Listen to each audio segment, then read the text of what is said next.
Assalamualaikum warahmatullahi wabarakatuh. Nama saya Nia Lestari dari Prodi Ekonomi Kelas A dengan NIM 18720500100. Di sini saya akan menjelaskan peranan pemerintah dalam ekonomi makro. Yuk simak videonya.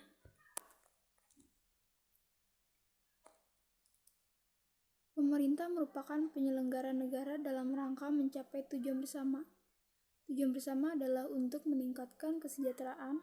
Pembangunan ekonomi adalah suatu proses di mana pemerintah, daerah, dan masyarakatnya mengelola sumber daya yang ada dan membentuk suatu pola kemitraan antara pemerintah daerah dengan sektor swasta untuk menciptakan suatu lapangan kerja baru, dan merangsang perkembangan pertumbuhan ekonomi dalam wilayah tersebut. Sebelum membahas peranan pemerintah, ada baiknya kita mengetahui apa itu kebijakan pemerintah.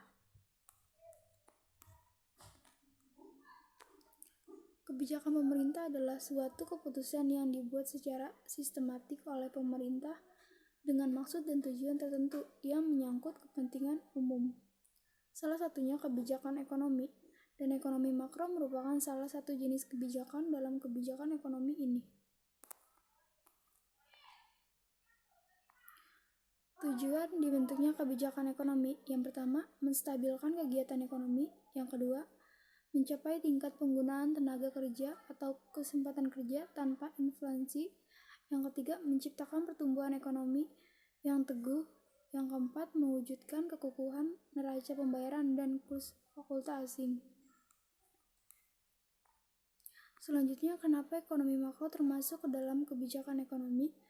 Karena kebijakan ekonomi makro ialah kebijakan ekonomi yang mencakup semua aspek ekonomi pada tingkat nasional. Selanjutnya, peranan pemerintah dalam ekonomi makro. Peranan pemerintah dalam ekonomi makro memiliki porsi yang relatif besar.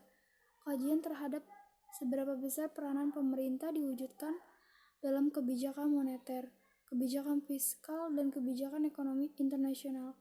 Kebijakan moneter, kebijakan fiskal, dan kebijakan ekonomi internasional secara teoritis dapat digunakan pemerintah untuk memperbaiki kondisi perekonomian. Cukup sekian, kurang lebihnya mohon maaf. Wassalamualaikum warahmatullahi wabarakatuh.